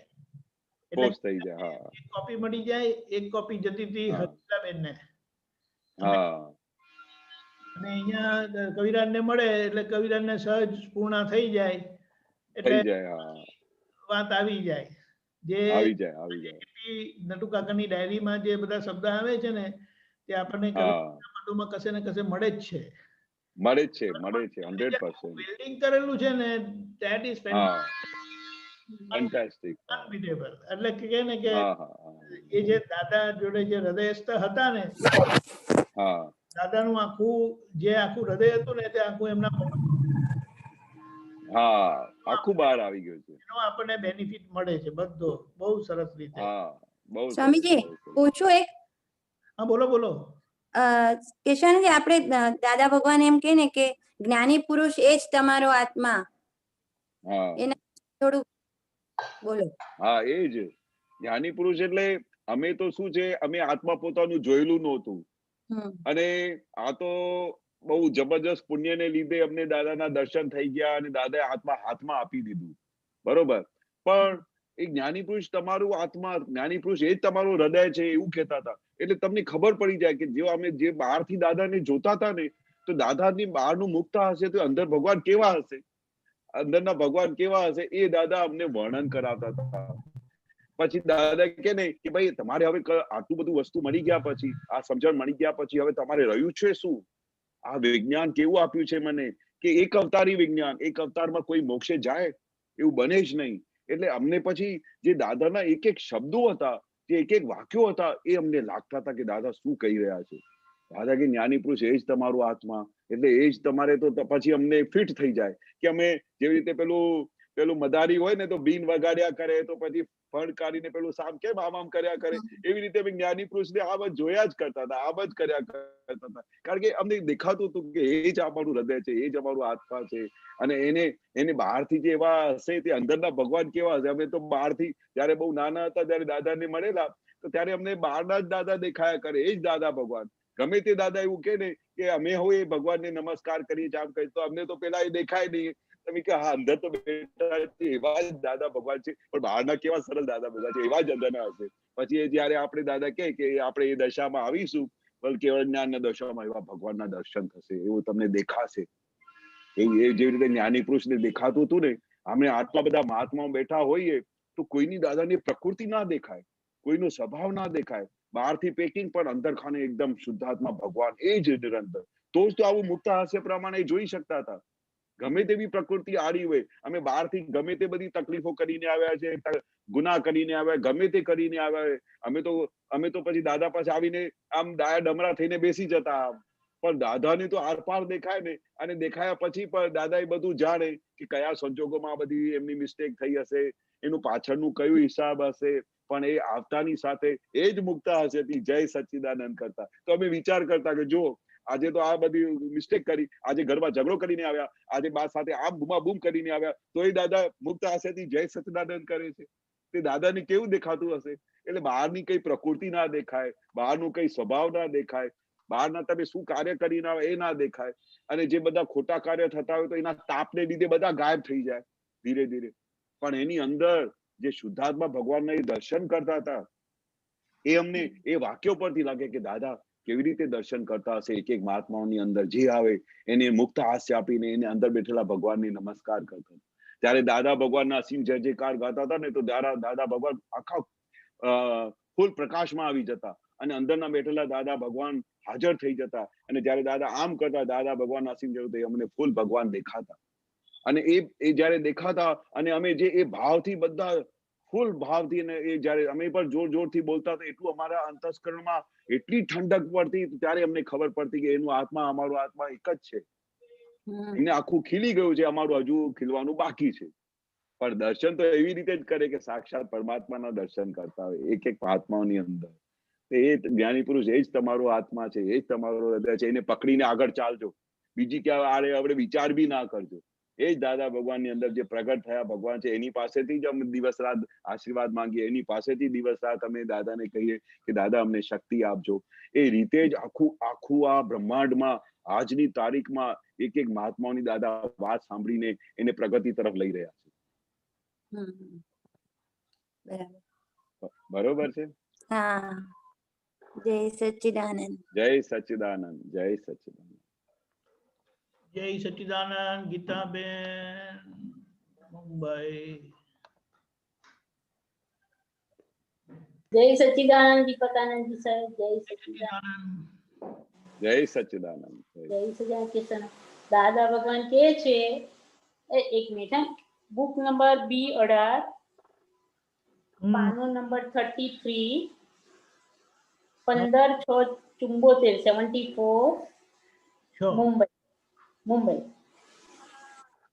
ઓકે, બોલું સાહેબ? બોલો બોલો. કિશનજી સાહેબ જય સચ્ચિદાનંદ. જય સચ્ચિદાનંદ. જય સચ્ચિદાનંદ. જ્ઞાની પુરુષ દાદા ભગવાન કહે છે કે જ્ઞાની પુરુષની પાસે પરમાર્થ સમજી લેવાનો. પરમાર્થ સમજમાં આવે એવો છે નહીં, પણ પરમાર્થ સમજી લેવો. દાદા ભગવાન કહે ને કે કેરીથી સમજાવે કે કેરી જેવો છે, પછી કે મને ના સમજાય તો એ બીજું ફળ બતાવે કે આવું છે તેવું છે, એમ કરીને આત્મા કેવો છે એ સંજ્ઞાથી તમને પહોંચાડે, એક્ઝેક્ટ પહોંચાડે છે. એ સંજ્ઞાથી તમને સમજાવે છે. ભગવાન જ્ઞાની પુરુષનો પરમાર્થ વિશે જરા ફોડ પાડો ને સાહેબ. બહુ ગજબની વસ્તુ છે. હવે અમે તો વારે ઘડી પછી પેલી વસ્તુ યાદ આવે છે કે અમે તો માઇનસ માર્ક વાળા, બરોબર, પાસ થવાની જેવી કઈ લાયકાત નહીં, અને એવા ને બધાને દાદા ભગવાન મળી ગયા. હવે એવાને તો હવે સમજો દાદાના વખતમાં કે શ્રીમદ રાજચંદ્રના વખતમાં જે એમના અનુયાયીઓ હતા તો કેટલા બધા આગળ હતા, એમની તૈયારી થઈ ગયેલી, જેટલા પણ હતા એમના અનુયાયીઓ પણ બહુ આગળ, એની બહુ જબરદસ્ત ધગસ હતી. અને એ શ્રીમદ રાજચંદ્ર જે બધા એમના જેટલા બી શિષ્યો હતા જેને પાછળથી આ બધું આ જ્ઞાન પ્રગટ થયું એમના નિમિત્તે, તે કેટલી બધી સિન્સિયરિટી અને કેટલી બધી પાસ થઈને આવેલા હશે તો એ આટલી બધી સ્પીડમાં આગળ નીકળી ગયા. પણ આપણે તો દાદા કહે છે કે આપણે તો બધા માઇનસ ડિગ્રી વાળા, અને થોડા વખત પછી દાદાને પૂછવું પડ્યું કે ભાઈ હવે આ લોકોને દાદા હું જ્ઞાન આપું કે નહીં આપું. સિમંદર સ્વામીને પૂછવા ગયા તો દાદાએ કહ્યું કે હવે જે તમને ભેગા થાય, હવે આ નવું માલ તમે ક્યાંથી શોધવા જશો, એવું દાદા એક્સપ્લેન કરતા હતા. કે સિમંદર સ્વામી જોડે જે દાદાનું ડાયલોગ થયેલું વાતચીત, તો એ દાદા પછી એક્સપ્લેન કરતા હતા કે હવે આ કાળમાં બધા ક્યાંથી તમે નવું માલ શોધવા જશો, હવે જે તમને હવે ભેગા થાય ને એ બધાને જ્ઞાન આપી દેજો. એવા બધા અમે ફાઈ ગયા. બાકી તો અમને આ જ્ઞાન મળવા જેવું નતું. દાદાએ સ્ટોપ કરી દીધેલું કે હવે કોને જ્ઞાન આપવું. જે કોઈને આમ દેખાય કોઈ પણ વ્યક્તિ અંદર આવતી હોય તો પછી એમને દાદાએ દેખાઈ આવે કે આમને શું જ્ઞાન આપવાનું હોય, આની તો કઈ ડિગ્રી જ નથી, કે આને તો કઈ સમજણ જ નથી, આ જ્ઞાન સમજ કેવી રીતે. પણ આ સિમંદર સ્વામીની આશીર્વાદથી આ જ્ઞાની પુરુષ જે અંદર દાદા પ્રગટ થયેલા એના નિમિત્તે આજે દાદાએ કઈ આશીર્વાદથી જે દાદા કહેતા હતા કે આજે દાદા ભગવાને મારા અનંતકાળના પાપોને ભસ્મીભૂત કર્યા છે, એ જે દાદા વિધિ મૂકીને બધાને દાદાને આ જ્ઞાનમાં આત્માનું જ્ઞાન આપેલું અને સંકેત આપેલું. હવે જયારે સંકેત તો મળી ગયું, હવે એ તો દાદાએ પેલું હાલતા ચાલતા બધાને મળી ગયું. હવે એ મળી ગયા પછી આ આખું આત્મા કેવું હશે, એ કેવી રીતે આખું છૂટાપણું રહે છે, એ કેવી રીતે અસંગ છે, એ કેવી રીતે અક્ષય છે, એ કેવી રીતે અમૂર્ત છે, એ બધા આત્માના જે અનંત ગુણો છે એ હવે દેખાય કેવી રીતે અમને. દાદા તો આપણે પેલું આપી દીધું, સંકેત આપી દીધું, અમને છૂટાપણું કરી આપ્યું, અમને પેલું શંકા પડી ગઈ કે હું કેશવ નથી, હું તો શુદ્ધાત્મા છું, એટલું તો સરસ કામ થઈ ગયું. પણ હવે આત્મા કેવું હશે, એ કેવી રીતે છૂટો છે, આ કેવી રીતે અનંત પર્યાયોથી છૂટો છે, ત્યારે દાદાએ પછી એ પરમાર્થ એક સંજ્ઞા પ્રમાણે બતાડવાનું શરૂ કર્યું. અને જ્યાર પછી આ જ્ઞાન મળતું હતું ત્યારે ઘણી વખતે દાદા એવું પણ કહેતા હતા કે જ્ઞાની પુરુષ જોડે તમે સંપર્ક રાખજો. 6 મહિના 5 મહિના 6 મહિના જ્યાં સુધી આ સંપર્ક નહીં રાખો ત્યાં સુધી આ વસ્તુ આગળ તમારે ખીલશે નહીં, અને આટલું બધું વિજ્ઞાન તમને સમજાય નહીં. જ્ઞાની પુરુષ એટલે શું એ પણ તમને સમજાય નહીં. તો એ આખું પરમાર્થ જે છે આ જ્ઞાન મળ્યા પછી દાદાએ શરૂ કર્યું. પછી દાદાએ એક એક સંજ્ઞા શરૂ કરી કે સાકર ઘડી એટલે શું. હવે સંજ્ઞા જે દાદા ના આપે તો તમને કેવી રીતે સમજાય ઘડી એટલે શું. એટલે પછી દાદાએ કહ્યું જયારે જીભ ઉપર મૂકશો ત્યારે તમને ખબર પડશે કે ઘડી એટલે શું. પછી આવી રીતે આ સંજ્ઞા ના આપે તો સાકર ઘડી છે કેવી રીતે ખબર પડે, નહીં ખબર પડે. એવી રીતે આત્માના એક એક ગુણ દાદાએ બધા એક્સપ્લેન કરવાનું શરૂ કર્યું. પછી એ આખું વિજ્ઞાન નીકળવાનું શરૂ કર્યું કે આ કેવી રીતે છૂટાપણું રહે છે, કેવી રીતે અસંગ છે, કેવી રીતે નિર્લેપ રહે છે, તે આત્માના અનંત ગુણો સંજ્ઞા પછી સંજ્ઞા બતાડવાનું શરૂ કર્યું. પછી ઘણી વખતે તો ના સમજાય ને તો પછી દાદા જુદી રીતે સમજાય, બીજી રીતે સમજાય, ત્રીજા એક્ઝામ્પલ આપે. એ નહીં કહ્યું કે પેલું કેરીનો રસ આવું હોય તો ના સમજાય તો પછી આની સાથે પેલું પિયર છે ને આ પણ બહુ મીઠું હોય છે, પછી આની સાથે આ પણ કેળું પણ મીઠું હોય છે, તમને કેળાની મીઠાશ કેવી લાગે છે, પછી હા હવે પકડાયું. એવી રીતે આત્માના ગુણો દાદા એક્સપ્લેન કરતા હતા. અને પછી ધીરે ધીરે અને પછી હકીકત કહું, એક્સપ્લેન કર્યા સિવાય હું તો કહું છું કે દાદાની આ કૃપા કામ કરતી હતી. તમારી ધગસ તૈયાર હોય, તમે તૈયાર હો ને, હા, તો દાદા તો એવું શું માથા પર હાથ ફેરવી દેતા હતા કે ધીરે ધીરે બધું એક્સપ્લેન જે કરતા હતા ને બધું સમજાતું જ હતું. બાકી ઘણી વખતે તો એવું થતું કે આ શું દાદા બોલી રહ્યા છે, કશું દેખાતું જ નથી, કઈ સમજાતું જ નથી. પણ દાદાએ પછી એવી બી આજ્ઞા કરી કે હમણાં ના સમજાય ને તો ચિંતા ના કરશો, ખાલી સાંભળતા રહેજો. જ્ઞાની પુરુષને જોતા જ રહેશો, બધું આવડી જશે. કારણ કે આપણી આ બુદ્ધિ તો પહોંચે નહીં, બુદ્ધિથી તો જ્ઞાન પહોંચાય નહીં. આ તો અનુભવ જ્ઞાન છે. જેવી રીતે તમને અનુભવ થતું જશે, જેવી રીતે તમારા બધા ઉઘાડ થતા જશે, જેવી રીતે તમારા બધા જે અંદરના પરમાણુ સાફ થતા જશે, જેવી રીતે તમે અંદર બધું ક્લિયર થતું જશે, અને જેવી રીતે દાદાનું તમારું નિધિ ધ્યાસન, દાદાની ભક્તિ વધતી જશે, તેવી રીતે આ બધું ખુલ્લું થતું જશે. એટલે દાદાએ પછી એવી રીતે બધાને સમાધાન આપી દીધું અને એવું પણ કહી દીધું કે જયારે એવું ટાઈમ આવશે ને, હા, તમે બધું સાંભળેલું હશે, આ બધું કરેલું હશે, હમણાં ભલે ના સમજાય પણ જયારે એ સાંભળેલું હશે ને ત્યારે તમારો એ ટાઈમ હશે, એ બધું ઉગી નીકળશે. એવું કહેતા હતા. અને પછી હમણાં દેખાય છે કે કેટલી બધી વસ્તુ તો તે વખતે બિલકુલ નહોતી સમજાતી, હમણાં ધીરે ધીરે બધું સમજવાનું શરૂ બધું સમજમાં આવે છે. હાજી સાહેબ. હા, નહીં તો પેલા તો કઈ સમજમાં જ નહોતું આવતું. એક એક વાક્ય ઉપર અમે આખી આખી રાત વિચાર કરતા હતા પણ કઈ સમજમાં ના આવે. પણ હમણાં ધીરે ધીરે ધીરે ધીરે અંદર જેટલું એ થતું જાય છે એ બધું ક્લિયર થતું જાય કે દાદા આવું કહેવા માંગતા હતા. હવે બધા પેલા જે સાંધા મળતા જાય છે કે દાદાનું ભાવાર્થ આ હતું. પેલા તો આપણે કઈ સમજાવતા ને દાદા આના લીધે આવું કહેતા હતા, એ આવી રીતે થતું જાય છે. આમ ઝટકા વાગે છે કારણ કે એ ધીરે ધીરે દાદા કે ને કે જયારે કેવળ જ્ઞાનની ફાઇનલ સ્ટેજ આવશે ને ત્યારે તમને કઈ પ્રશ્ન જ પૂછવાનું નહીં રહેશે. એની મેરેજ ઝટક્યા જ કરશે. તમારી અંદર જે પ્રશ્ન ઉભું થાય ને એ પેલા એને જોયા જ, તમે જોતાની સાથે તમને ખબર પડશે કે આવું હોય છે. એક્ઝેક્ટ. બહુ સુંદર. એટલે આત્માના ગુણો દ્વારા આપણને આત્માનું આખો પરમાર્થ સમજાવી દીધું દાદા ભગવાને. હા, આખો પરમાર્થ A to Z. એટલે તમે વારે ઘડીએ તમે દાદાના આખા એક્સપ્લેનેશનમાં, આપતાવાણીમાં, દરેક ઠેકાણે દાદાના વિડીયોઝમાં જે દાદાનું એ તમે જોશો કે વાંચશો કે સાંભળશો તમને દેખાશે કે દાદા કેવી રીતે આખું અને આખું એટલી જ દાદાનું મેઇન ધ્યેય અને વાત કરવાની પાછળ એક જ હતું કે આ છૂટું છે અને આ ફૂલ સ્વરૂપ છે. આ તમારી પ્રકૃતિ છે, આ ડિસ્ચાર્જ છે, આ માલ ખાલી થઈ રહ્યો છે. બાકી આ જે પૂર્ણ આત્મા છે તો એવો એમને તો કઈ શું હવા અસર ના કરે, આગ અસર ના કરે, વાયુ એમને અસર ના કરે, નિરંતર છૂટો જ્ઞાતા દ્રષ્ટા પરમાનંદી મારે છે. એવું દાદા વારે ઘડે બોલતા હતા ને તો એટલું બધું આનંદ થતું હતું કે હવે ક્યારે આ આત્માને જોઈશું. અંદર પેલી ખુશ્બુ આવી ગઈ છે, બરોબર, હવે ફૂલ પ્રકાશ થવાનું બાકી છે એવું જ લાગ્યા કરે ઓલ ધ ટાઈમ. પણ આખી ઓળખાણ પડી ગઈ કે દાદા આ કહેવા માંગતા.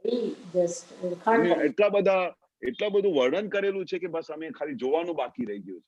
અને દાદા કહેતા બી હતા કે હવે તમને હવે કઈ ઉતાવળ કરશો નહીં, તમને આ ટચ થઈ ગયો છે ને છેલ્લી સ્ટેશન આવીને ઉભી રહેશે. ત્યાં સુધી તમે 5 આજ્ઞામાં રહો છો, તમારો નિશ્ચય પાકું છે, એક દિવસ છેલ્લી સ્ટેશન આવીને ઉભી રહેશે. હવે કઈ બીજે ક્યાં આડી સ્ટેશને ઉતરવાનું નથી. એટલે વારે ઘડીએ સાવચેત કરતા હતા કે ભાઈ હવે ગાડી દિલ્હીની નીકળી છે તો પછી રતલામ પર ઉતરી ના જશો, પછી નહીં તો ગાડી ઉતરી જશે. જબરજસ્ત અદ્ભુત માઇન્ડ બોગલિંગ કે દાદા ભગવાને આત્મા પરમાર્થ દ્વારા સમજાયો. ગજબ દાદા, ગજબ. જય સચ્ચિદાનંદ. જય સચ્ચિદાનંદ. જય સચ્ચિદાનંદ. જય સચ્ચિદાનંદ. ડોક્ટર બંકિમભાઈ બરોડા. જય સચ્ચિદાનંદ કેશવાનંદજી સાહેબ. જય સચ્ચિદાનંદ. જય સચ્ચિદાનંદ. જય સચ્ચિદાનંદ. જય સચ્ચિદાનંદ. અભી એક લિંક ચાલે છે સતત લિંકમાં પ્રશ્નો બી નીકળ્યા જ કરે છે. આ તો ગજબનું આશ્ચર્ય છે. એના જ અનુસંધાનમાં પ્રશ્ન છે કેશવાનંદજી સાહેબ. સ્વરૂપ વિજ્ઞાન 7 સૂત્ર નંબર 5444. ધીમે ડોક્ટર, શું સ્વરૂપ વિજ્ઞાન 7 નંબર 7 5444 નંબરનું સૂત્ર. ઓકે, બોલજો. બોલું સાહેબ? જ્ઞાની દાદા ભગવાન કે જ્ઞાનીને તો જોજો કરવાના હોય, જ્ઞાનીનો માત્ર દર્શન કરવા માટે જ છે. તેમના દર્શન માત્રથી છુટકારો થાય તેમ છે. પણ આ કાળના મનુષ્યોને દર્શન કરતા પણ આવડતું નથી, શક્તિ જ નથી. એટલે અત્યારે અમારે જ્ઞાન આપવું પડે છે. બોલો હવે. હા, બરોબર બરોબર બરોબર. જબરજસ્ત વાત કરી આ દાદા, જબરજસ્ત. કારણ કે આજે તમે એમાં બોલો છો ને તો એ વખતે અમને દેખાય છે કે જયારે દાદા ભગવાનની હાજરી હતી, જૂજ જ લોકો જયારે સ્ટાર્ટ કરેલા આવવાનું, ત્યારે અમે દાદા કેટલું બધું એક્સપ્લેન કરતા હતા. મને તો એટલું હમણાં યાદ આવે છે કે દાદા બોલી બોલીને થાકી જતા હતા, તોય એમને પેલું શરણમાં નમસ્કાર કરવામાં ટાઈમ લાગતું હતું. બોલો. એટલે દાદાએ એવું જે વાક્ય કહ્યું ને કે કોઈની તાકાત જ નથી. બાકી દાદા કે ને જોયરી હોય ને કે અહીંયા જ્ઞાની પુરુષ બેઠા હોય ને તો એને એક શબ્દ બોલવું ના પડે કે હું જ્ઞાની પુરુષ છું. બોલો, તે વખતે આર્ગ્યુમેન્ટ ચાલતું કે તમે ભગવાન કેમ બોલાવો છો? અરે ભાઈ, હું નથી બોલાવતો ભગવાન. આ બધા મહાત્માઓ જે છે એમને એવા મારી અંદર એવા ગુણ લાગે છે એટલે એ દાદા ભગવાન કે છે. હું નથી કહેતો. હું દાદા ભગવાન કહેવા માટે નથી આવ્યો. હું તો જગતને આ જ્ઞાન આપવા માટે આવ્યો છું, જગતને મોક્ષનું દાન આપવા આવ્યો છું. તોય એ લોકો નહોતા સમજતા. બોલો, તો એ દાદાને એટલું બધું એક્સપ્લેન કરવું પડતું હતું. ત્યારે મને તમારું આ વાક્ય યાદ આવે છે કે કોઈની તાકાત નથી કે જ્ઞાની પુરુષને સમજી શકે. એટલે જો સમજી શક્યા હોત તો દાદાએ ખુલ્લું કર્યું કે અમને જ્ઞાન આપવું ના પડે. એ તો ખાલી દર્શન માત્રથી મોક્ષ થાય એવું બોલતા હતા. દર્શન માત્રથી. પણ લોકોની પાસે એવી આંખો નથી, લોકોની પાસે એવું જ્ઞાની પુરુષને જોવાની આવડત નથી કે લોકોને એ ખબર નહોતી કે જ્ઞાની પુરુષ એટલે શું. એ કહેતા હતા વારે ઘડીએ મોક્ષનું દાન આપવા આવ્યા છે, તોય પણ એમને ક્વેશ્ચન થતું હતું કે આવું કેમ બોલાવો છો દાદા? આ કાળમાં આવા ભગવાન હોય ખરા? કરુણાની પરાકાષ્ઠા થઈ ને આ તો. અરે હાઈએસ્ટ ટોચ પર લખી જાઓ ને કરુણાની, કે બધી દાદાએ કેવી રીતે આ બધા મહાત્માઓને શીખ્યા છે, જે કંઈ પણ મળ્યા. કારણ કે સિમંદર સ્વામીની આજ્ઞા હતી કે હવે જયારે તમે જે કોઈ મળે ને તો એને તમે જે કોઈ મળે એને તમે જ્ઞાન આપી દેજો. બરોબર? જ્ઞાની તો જોજો જ કરવાના છે. જ્ઞાનીનો તો માત્ર દર્શન જ કરવાના છે. તેમના દર્શન માત્રથી જ છુટકારો થાય તેમ છે. પણ આ કાળમાં મનુષ્યોને દર્શન કરવાની શક્તિ જ નથી, એટલે અમારે જ્ઞાન આપવું પડે છે. જ્ઞાની પુરુષના દર્શન માત્રથી તો સર્વસ્વ પ્રાપ્ત થાય તેમ છે. બોલો, તે વખતે દાદા કેટલાને કહેતા હતા કે જયારે અમે નવા આવેલા ને દાદા પાસે, તો કઈ પણ સમજાય નહીં તો દાદાને વારે ઘડીએ પ્રશ્ન પૂછતા. તો દાદા કહેતા પ્રશ્ન પૂછવાની પણ ના હોય, એ તો જ્ઞાની પુરુષ જયારે તમને કહે ને ત્યારે પૂછવાનું હોય. બોલો, હવે અમે વિચાર કરતા હતા કે દાદા જ્ઞાની પુરુષ જયારે તમને કે કશું તમે હવે પૂછો, મને કશું પૂછો, એટલે દાદા જાણતા હતા કે આને હવે પૂછવાની કશું જરૂર નથી, એને તો દર્શન માત્રથી જ મેં બધું આપી દીધું છે. અને એવું અમે દેખાતું અમને એવું. એ તો મારો પોતાનો અનુભવ હું તમને કહું છું કે મેં મારા લાઈફમાં દાદા પાસે એક પ્રશ્ન નહીં પૂછેલો. બોલો, કારણ કે દાદા એક વખત એટલું જ કહેલું મને કે તને, મેં જયારે એક વખત એવું કહ્યું કે દાદા આ મને ટંકોત કિરણવત કશું સમજાતું નથી બધું, એ જ મારું વાક્ય આજે પણ મને યાદ છે કે દાદા બધું બમ્પર જઈ રહ્યું છે, એવું મેં વાક્ય બોલ્યું. દાદા કોલેજમાં આપણે ઇંગ્લિશ ભણતા હતા તો બમ્પર શબ્દ બોલતા હતા કે બમ્પર જઈ રહ્યું છે, કશું સમજાતું નથી દાદા. તો દાદાએ મને શું કહ્યું કે કશું જાણવાની જરૂર નથી, ટાઈમ આવશે તને બધું સમજાશે. પણ એ નવા અમે દાદાને મળ્યા હતા તો જ્ઞાની પુરુષને ખાલી જોયા જ કરજે. શું કહ્યું? જોયા જ કરજે. પછી મેં મારા લાઈફમાં દાદાને એક પ્રશ્ન નહીં પૂછેલું. બોલો, તો શું આખું વિજ્ઞાન શું પ્રગટ નથી થઈ રહ્યું? આપણે જ્ઞાનમાં નથી આવી રહ્યા? આપણે દાદાની સમજણ નથી મળતી? એ કૃપાનું ફળ છે. એ તમારા આપણે પૂછવાથી કે કઈ સમજવાથી કશું નથી, કૃપાથી ફળ છે. ખાલી એમને જોયા જ કરવાનું હોય. દાદાનું ખાલી આમ આંખ પણ પડી જાય ને અમારા ઉપર તો મને એવું લાગે કે આજે દાદાએ મને જોયા, મારું તો કામ થઈ ગયું. દાદાએ આજે જોતાની સાથે મને આશીર્વાદ આપી દીધા. અમે દાદાની આંખોને જોયા જ કરતા કે દાદા ક્યારે મારી તરફ જોશે, ક્યારે દાદા મારી સાથે વાત કરશે.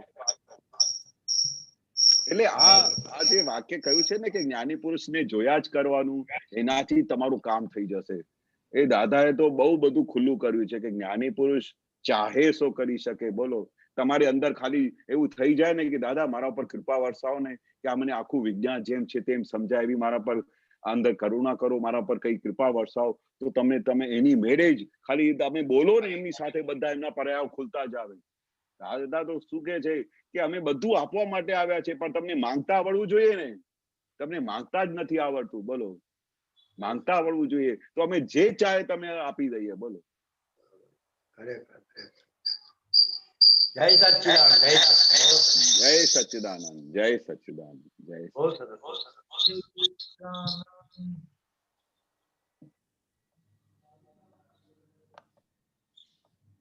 વિભૂતિબેન, જય સચ્ચિદાનંદ કેશવાનંદજી. જય સચ્ચિદાનંદ, જય સચ્ચિદાનંદ. હવે આ લીટીનું વર્ણન કરો ને. દાદાના ચરણોમાં અમૃતની ધારા, પીવાય એટલું પીજો રે, કાલ કોણે દીધી છે. એના વિશે કહો દાદા. બોલો, હવે દાદાના ચરણોમાં અમૃતની ધારા. હવે તમે આ વાક્ય કીધું ને તો અમને પછી પેલું ફોટો પડે છે કે અમે જયારે દાદાને માથા પર વિધિ કરતા હતા ને તો હાથ છોડવાનું મન નહોતું થતું. હવે હું તમને કેવી રીતે વર્ણન કરું કે દાદાને આમ પકડીને આમ વિધિ કરતા ને તો એવું થયા કરે કે બસ કલાક સુધી વિધિ કર્યા કરું, એટલી ઠંડક મળે. એટલી ઠંડક મળે કે ઓ મારે ભગવાનના દર્શન થયા છે અને એના પગને મને આજે વિધિ કરવાનું ચાન્સ મળ્યું છે. નોર્મલી શું થતું હતું કે ઘણી વખતે આપણે વિધિ કરીએ ને તો દાદાના અહીંયા પગે થાય, વચ્ચે થાય, અને જેટલા મેમ્બર્સ હોય ને તો બધાને જે જગ્યાએ ચાન્સ મળે ને તો અમને તો એવું કે દાદા કે ક્યાં પણ દાદાને ટચ કરીએ ને વિધિ કરતી વખતે તો અમારું તો કામ થઈ જાય. પણ આજે વિધિનો ચાન્સ મળ્યો. પણ કોઈક વખતે દાદા કોઈ આજુબાજુ ના હોય ને પછી દાદા ઈશારો કરે કે આજે તું અંગૂઠે વિધિ કરી લે, ચાન્સ મળી ગયો છે તને. કારણ કે ઘણા બધા જે નવા આવતા અમને તો રોજે ચાન્સ મળ્યા કરતું હોય, પણ ઘણા બધા વડીલ મહાત્મા હોય ઘણા દિવસ પછી આવ્યા હોય તો દાદા ફર્સ્ટ પ્રેફરન્સ એમને છે ને અંગૂઠે વિધિ કરાવતા. તે અંગૂઠા પર જયારે મસ્તક મૂકે ને, જયારે અંગૂઠે પેલી મસ્તક મૂકે ને તો ત્યારે એમને બધું દાદાનું ડાયરેક્ટ કરંટ મળી જાય. તો દાદા કહેતા બી હતા અહીંયાથી ડાયરેક્ટ, પણ એવું બધાને ખુલ્લું ના ખબર પડે. નહીં તો પછી બધા પછી કે આ 2 અંગૂઠા પછી એના પછી 10 જણા બીજા કેવી રીતે અંગૂઠે પછી કરાય. તો કુદરતી દરેક વખતે કઈ ને કઈ ટાઈમ એવું મળી જતું કે ત્યારે એમને અંગૂઠે દાદાના વિધિ મળી જાય. આજે નહીં તો કાલે, કાલે નહીં તો હવે તો કન્ટિન્યુઅસ વિધિ તો એવરીડે થવાની હોય. પણ અમે નોર્મલી દાદાની જે ઈચ્છા હતી ને એ પ્રમાણે અમે જોતા છીએ. દાદા કહેતા ને જોયા જ કરવાનું. તો દાદા જ્યાં સુધી અમને કહે નહીં કે અંગૂઠે પેલી તું વિધિ કર, તો અમે ખાલી જોયા કરીએ કે દાદા કોને અંગૂઠે વિધિ કરાવે છે કે આનું જલ્દી કલ્યાણ થાય. આની ઉંમર થઈ છે, તમે તો બધા જવાન છો, તમે તો આખો દિવસ મારી સાથે રહો છો, પણ આ લોકોનું તો દિવસમાં એક વખત માંડ આવી શકતા હોય. પછી એના પછી કાલે સંજોગ મળે કે ના મળે, કે આવશે કે નહીં આવશે. એટલે પછી એવા દાદા પ્રેફરન્સ એ લોકોને વધારે અંગૂઠે વિધિ કરાવતા. સૌથી પહેલા એને ઈશારો જ કરતા કે અહીંયા વિધિ કરી લેતું. તો અમે આ જોતા રહીએ. પણ જે દિવસે અમને પેલા દાદાની અંગૂઠે પેલું અડવાનું મળી જાય ને એ વિધિ કરવાનું, તો તમને જે વાક્ય કહ્યું ને કે અમૃતની ધાર, જાણે કે અમૃતની ધારા પડી રહી હોય આખો દિવસ, અને એની અસર આખો દિવસ રહ્યા કરે, કેટલા દિવસો સુધી રહ્યા કરે. તો પછી દાદાને પૂછ્યું કે ભાઈ આ પેલું શું છે કે બેટરી ડિસ્ચાર્જ થઈ જાય છે એટલે રોજે કરવું પડે. બોલો એવું કાર્ડનું કેટલું બધું ભારે છે. નહીં તો જ્ઞાની પુરુષની એક વખત વિધિ થાય ને તો કામ થઈ જવું જોઈએ. પણ ચાલો આપણે એટલું ડેબિટ બેલેન્સ લઈને આવ્યા છે અને કાર્ડની પછી એવી બલિયારી કે અમે રોજે પછી દાદાને વિધિ કરતા, અને દાદા કરતા બેટરી ડિસ્ચાર્જ થઈ જાય એટલે રોજે મારે ચાર્જ કરવી પડે છે. પણ જયારે આ જ્ઞાની પુરુષના ચરણોમાં અમે આમ માથું પકતા, માથું નીચે કરતા, કે ચરણોને આમ હાથ પકડીને જયારે, તો હું તો આમ સજ્જડ રીતે પકડી રાખતો કે બસ હવે દાદા હવે મને મોક્ષ લઈ જાઓ, અને આ અંગૂઠે તમારા ચરણોમાં આવ્યો છું, હવે મારું પાર કરી દો, બસ એવું. અને તે વખતે એટલી બધી ઠંડક છે ને હું આજે વર્ણન નથી કરી શકતો. તો એ કવિરાજે એમનું વર્ણન કર્યું છે કે અમૃતની ધારા, તમે અમૃતની ધારા પડતી હોય તો તમને કેવું મીઠું લાગતું હોય. બસ છોડવું જ નહીં. નાનો જાણે કે નવો પેલો જન્મ થયું હોય કોઈ બાળકનું, તે માં એને મીઠી વસ્તુ ખવડાવે તો એ ચાટ્યા જ કરતો હોય, પણ કડવી વસ્તુ આપે તો કેવું મોડું બગાડી દે. પણ એવી અમૃતની ધારા પડ્યા કરતી હોય, પડ્યા કરતી તો એ ખાતો જ જાય. એને એવું લાગે કે બસ આવી જ અમૃતની ધારા પડ્યા કરે તો મારું કામ થઈ ગયું. આવી પીવા એટલું પીજો રે, તમારે ચાન્સ આપ્યું છે. તમને જેવી રીતે તમે દાદાનું આ અમૃત પીશો ને એટલું તમને અનુભવ થશે, એટલું તમને અંદર આનંદના ફુવારા નીકળશે, એટલું બધું તમને આખું વિજ્ઞાન સમજાશે, એટલી તમને શક્તિઓ પ્રગટ થશે. આ દાદા એ વારે ઘડી એટલે તો કહેતા હતા ને કે તમને માંગતા આવડતું નથી, અમે બધું આપવા માટે આવ્યા છે. એટલે હવે આપણે એક જ વસ્તુ કરવાની કે જે વસ્તુનું હવે આપણે અનુસંધાન મળી ગયો છે, સિમંદર સ્વામીનું અનુસંધાન મળી ગયો છે, દાદાના વિજ્ઞાનનું આખું વિજ્ઞાન મળી ગયું છે, તો હવે આપણે એને પકડીને કેવી રીતે આપણે પૂર્ણાહુતિ તરફ જવું અને દાદાના કયા પ્રમાણે જીવન કાઢવું, બસ એક જ લક્ષ્ય હોવું જોઈએ. અને 5 આજ્ઞા પકડીને આપણે હવે ગાડી આપણી સેફ સાઈડ થઈ ગઈ છે. હવે ખાલી બસ આ ગાડીમાં બેસીને હવે આ ભક્તિ કરવાની, આ સત સાધન કરવાના, એનાથી જબરજસ્ત દાદાની કનેક્શન મળ્યા જ કરશે, દાદાની અમૃત મળ્યા જ કરશે, અને દાદાનો રાજીપો મળ્યા જ કરશે. કારણ કે આ જ વસ્તુ દાદાને અમે જોતા હતા ને. નહીં તો દાદા તમે વિચાર કરો કે સવાર થાય તો પછી દાદા આમ ઈશારો કેમ કરે કે આ સત સાધન શરૂ કરો. ત્યાં સુધી દાદા દાઢી કરે, બ્રશ કરે, ત્યાં સુધી આ 5 સત સાધન અમે પૂરા કરતા હતા. બેસવા નહોતા દેતા દાદા અમને. શા માટે? કારણ કે જાણતા હતા જ્યાં સુધી આ બધું કરીશું એ સ્વરૂપ અમે થતા જઈશું. તો એ અમારે દાદાએ તે વખતે હાજરીમાં જ શીખવાડીને ગયા કે સવારના પોળમાં આવી રીતે સવારે ઉઠતાની સાથે આ કામ ખાસ કરજો. જ્ઞાની પુરુષની એના પર રાજીપો રહેશે, અને જ્ઞાની પુરુષ એ જ કરાવતા હતા અમને. એ અમૃત અમને પીવડાવવાનું શીખવાડી ગયા દાદા. જય સચ્ચિદાનંદ. જય સચ્ચિદાનંદ.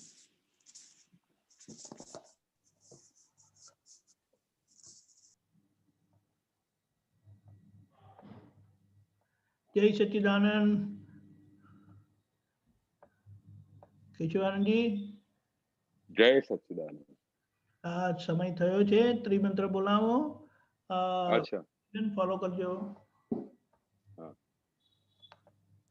હા.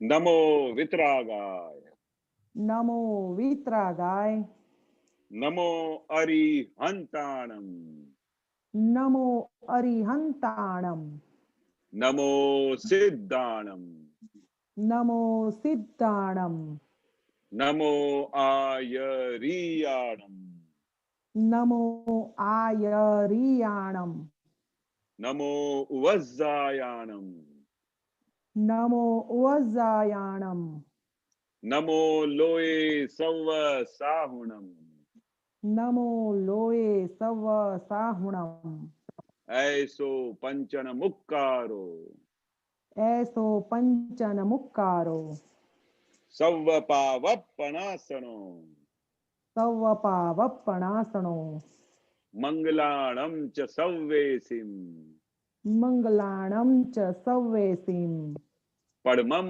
હવૈ મંગલમ, પઢમમ હવૈ મંગલમ. ઓમ નમો ભગવતે વાસુદેવાય, ઓમ નમો ભગવતે વાસુદેવાય, ઓમ નમઃ શિવાય, ઓમ નમઃ શિવાય. જય સચ્ચિદાનંદ. જય સચ્ચિદાનંદ.